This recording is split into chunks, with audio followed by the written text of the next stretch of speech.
Okay, magandang araw mga kaka-DIY. So ito na po ang mga charger na ating kasama sa mga emergency light natin na mga ginawa. So plus 100 lang po tayo dito mga kaka-DIY. Itong apat na charger, mga puro puti.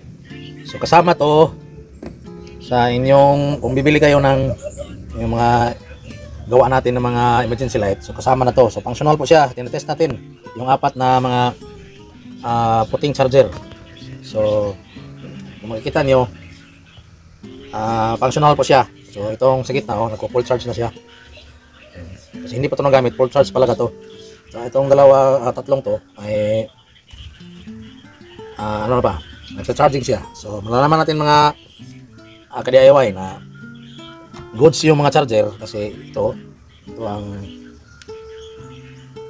resulta. Nagsa-charge siya. May ilaw yung mga charging indicator natin. So bilhin na kayo mga ka-DIY, bilhin nyo na to. Mayroon pa tayong available na apat na emergency light rechargeable.